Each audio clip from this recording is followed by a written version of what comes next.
Neuroeducación de Francisco Mora. Audiolibro. Hazlo creativo con Geo. Solo se puede aprender aquello que se ama.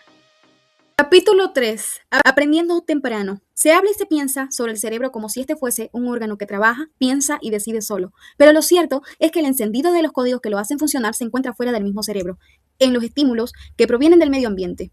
Parte de esto ya lo hemos visto en el capítulo anterior al hablar de las ventanas plásticas, aun cuando también es cierto que para que ese medio ambiente estimule y ponga en marcha ese cerebro, este ya debe tener activada su propia dinámica interna. Para ver algo no solo basta con tenerlo enfrente, hay que tener además la actividad interna, la emoción que permita verlo. Lo cierto es que el sistema nervioso a los pocos días tras la fecundación ya absorbe información de cuánto le rodea, sea de su posición en el útero materno, sea de cuánto hace o sufre la madre, estrés, reacciones emocionales, alimentación, tabaco.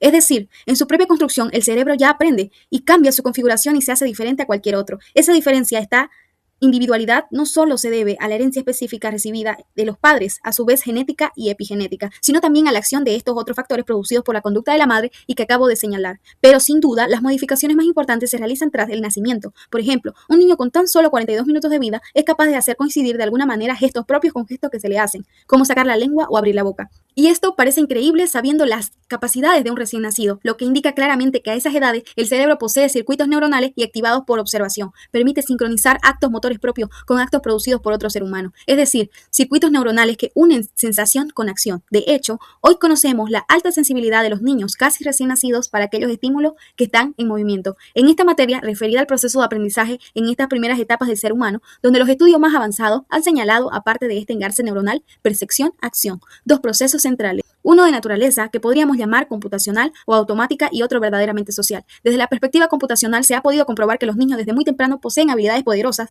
que les permiten automáticamente captar y procesar información del medio que les rodea sin entretenimiento alguno previo de sus padres. Por ejemplo, niños con muy pocos meses de edad son competentes para entender lo que es grande y lo que es pequeño. Y un experimento ilustra cuando digo, supongamos que a un niño de meses se les muestra un conjunto absoluto de muchos objetos todos iguales, sea un conjunto de 30 cubitos de colores que luego, mientras el niño los está mirando, se ocultan detrás de una cortina, conjunto grande. A continuación se les muestra al niño otro conjunto de esos mismos cubitos, pero esta vez de tan solo 3 unidades, que también se ocultan detrás de otra cortina, conjunto pequeño. Después, tras la cortina que oculta el conjunto grande de cubitos, miramos todos los cubitos, dejando solo uno. Pues bien, si delante del niño se vuelve a abrir la cortina que oculta el conjunto pequeño de 3 cubitos, el niño no muestra ningún gesto de sorpresa. Sin embargo, si tras esto se levanta la cortina que oculta supuestamente el conjunto grande de cubitos y aparece solo uno, el niño sí hace un gesto de asombro. El niño evidentemente no puede hablar, pero sí parece preguntarse, ¿dónde se ha metido el montón grande de cubitos? El niño claramente ha sido capaz de computar en su cerebro la diferencia entre grande y pequeño y expresarlo en la conducta. En este caso, en su cara y la contractura de músculos que indican cierta confusión. Estas capacidades, hoy lo sabemos bien, tienen sus principales circuitos neuronales responsables en ambos lóbulos parietales, es decir, tanto del cerebro derecho como del izquierdo y muy específicamente alrededor del surco intraparietal, donde se construyen el sentido y significado de los números y el sentido aproximado de las cantidades. Estos son códigos que se ponen en marcha temprano en el desarrollo y de hecho son códigos que ya existen en los cerebros de nuestros procesadores desde hace millones de años. Curiosamente, esta capacidad que permite poder distinguir o intuir tamaño grande o pequeño en un conjunto de cosas ya las poseen otras especies animales, como por ejemplo los delfines y los monos, y por supuesto los antropoides. Y sin duda que ello ha debido ser la base antes de saber hacer cálculos exactos, para tomar decisiones importantes como la de huir frente a muchos enemigos o atacar solo uno, o simplemente trepar escogiendo el árbol con mayor cantidad de frutas. Está claro que estos códigos han servido a la supervivencia del género Homo durante mucho tiempo.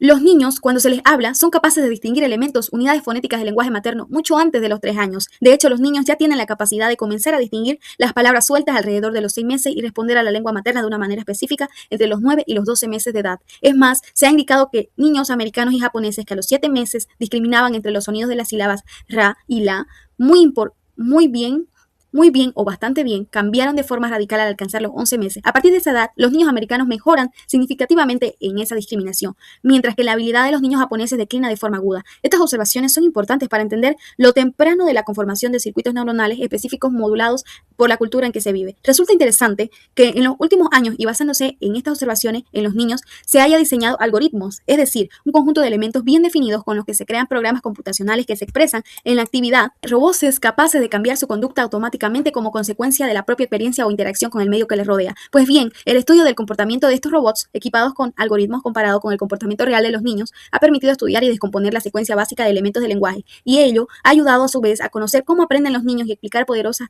la poderosa influencia cultural en estos aprendizajes. Bien es cierto que estas computaciones no las hacen los cerebros de los niños de un modo indiscriminado, pues aprender requiere señales sociales indicando qué y cuándo hay que aprender, y desde luego un sustrato emocional del niño que lo predisponga a la tarea.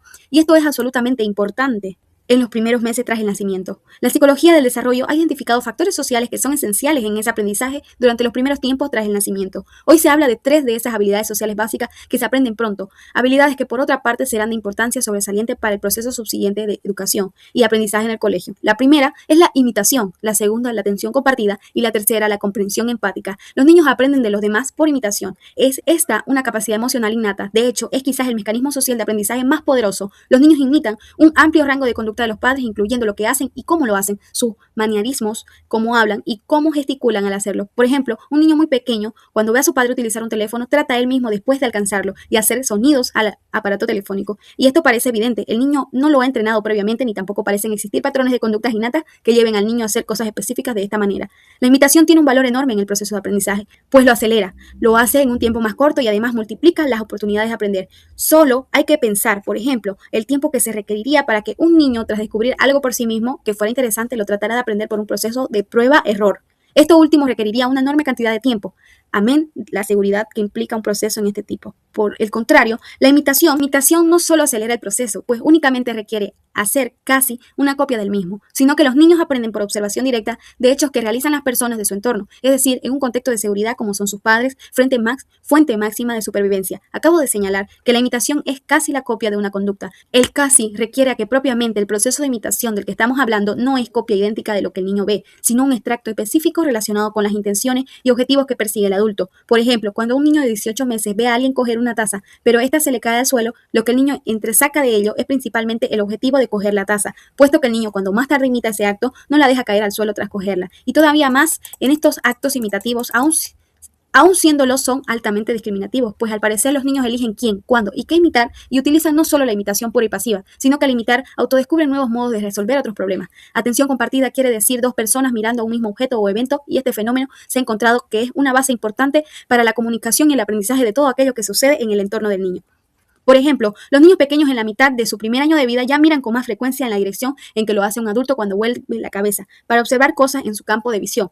Es este un mecanismo y un proceso que une a adultos y niños pequeños y les hace compartir el mundo de la percepción de un mismo objeto o de persona. Lo facilita el aprendizaje no solo significados, sino el aprendizaje de las palabras y comunicación social. A este respecto hay experimentos muy interesantes. Por ejemplo, en una habitación se sientan en una mesa uno frente al otro, un niño de 1 año y un adulto, y a un lado de la mesa hay 2 objetos idénticos, es decir, 2 objetos que tienen la misma capacidad de estimular la curiosidad, con cierta distancia entre ellos, pero ambos al alcance de la vista de los dos. Si tras mirarse uno a otro, niño y adulto, de pronto el adulto gira la cabeza y mira hacia uno de los objetos, el niño inmediatamente vuelve también la cabeza y mira hacia el mismo objeto en el que está mirando el adulto. Es más, hay experimentos mostrando que un niño de 9 meses es capaz de girar la cabeza en la misma dirección que la cabeza de un robot que aparece frente a él y al que observa. En este último caso, estudios meticulosos muestran que lo que hace el niño no parece obedecer solo a la curiosidad por el robot, sino que el giro de la cabeza del niño obedece propiamente al giro de la cabeza que hace el robot y lo que ella significa.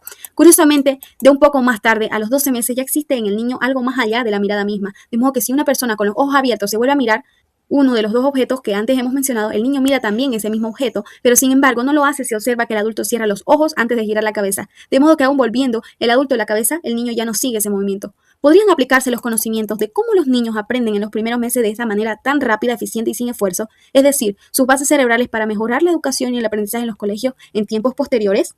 Al menos los estudios actuales en este sentido se desarrollan poniendo énfasis en conocer cómo el niño aprende antes de entrar a la escuela, tras los primeros años en el seno de la familia, cómo lo hace en la escuela y basándose en ello tratar de diseñar programas que puedan mejorar la enseñanza posterior. Por ejemplo, ya hay estudios de neuroimagen realizados con niños de 6 años que indican que las diferencias y oportunidades de aprender que el niño haya tenido antes de entrar en el colegio se correlaciona con diferencias cerebrales que bien pudieran afectar el aprendizaje. Posteriormente, en el propio colegio, en definitiva, la utilización de progresos educativos que potencian la interacción social desde muy temprano parece producir cambios positivos a largo plazo en los niños que facilitan todo aprendizaje posterior y también el componente efectivo de la relación con los demás. Y la tercera habilidad social es la comprensión empática. La capacidad de sentir emociones y sentimientos es esencial en el proceso de maduración del cerebro humano y en este tema es hoy central en los estudios más avanzados de computación y enseñanza acerca de cómo piensan los humanos. Hay experimentos que muestran que niños muy pequeños, mucho antes de pronunciar ninguna palabra, ya expresan conductas empáticas altruistas. Cuando un adulto simula una herida en un dedo y finge llanto ante un niño menor de 3 años, este tiende a acercarse al adulto para consolarlo con gestos empáticos. Por ejemplo, entregarle cosas que sean muy queridas para él, como lo puede ser quizás su propio osito de peluche. Lo mismo se ha visto en experimentos en los que si un robot simula llanto frente a un niño pequeño, este se acerca igualmente a consolarlo. Sin duda, estas experiencias arrancan de códigos profundos cerebrales que vienen heredados, aun cuando también son conductas que vienen moduladas por el entorno cultural, el entrenamiento y la percepción de la conducta de los otros, en particular de los padres. Es más, si estas reacciones son expresadas por los adultos frente al daño que sufre un niño, se convierten en juicios y emociones morales y en conductas morales. Descubrir los orígenes de las diferencias individuales en este terreno de la emoción, la empatía y la comprensión es un tema central en la neurociencia, que estudia el desarrollo social cognitivo de los seres humanos y su implicación para el aprendizaje y la enseñanza. Y en este capítulo de la emoción y la empatía en los niños estamos empezando a ver su influencia esencial para aprender en el colegio. Hoy sabemos que hay maestros con larga experiencia y profundos conocimientos que fallan en sus enseñanzas por falta de empatía y habilidades de comunicación social, lo que lleva a algunos niños desde ese naciente impulso a aprender a terminar con un apagón en el interés por las materias. En cambio, hay otros maestros que sin tanto conocimiento e incluso significativamente menos conocimientos abren la mente de los niños, los inspiran, los vuelven curiosos por el conocimiento gracias a sus cualidades para la empatía o que han cuidado o ampliado sus habilidades sociales y de comunicación. La empatía, pues, el acercamiento emocional, es la puerta que abre el conocimiento y con él la construcción de un buen ser humano, y que no creo que haya un tema más tendencia humana, incluso más que la ética, que el de la educación, y de cómo nos preparan y nos preparamos desde el nacimiento para esa misma ética, para entronizar valores y expresar su respeto en la conducta. Veremos que cuando se enseña a cualquier nivel, incluida la enseñanza en la universidad, en capítulo 19, esa emoción y esa empatía adquiere una relevancia especial. El maestro y los profesores son la llave de la educación, siempre lo han sido, pero lo siguen siendo en esta nueva etapa que es la neuroeducación. El resumen de todo esto es que la emoción, los sentimientos, sus mecanismos cerebrales y su expresión en la conducta siguen siendo la base, el pilar esencial que debemos conocer para construir un edificio sólido en la enseñanza. ¿Te gustó la lectura, verdad? Esto es el capítulo 3. No te pierdas el siguiente capítulo.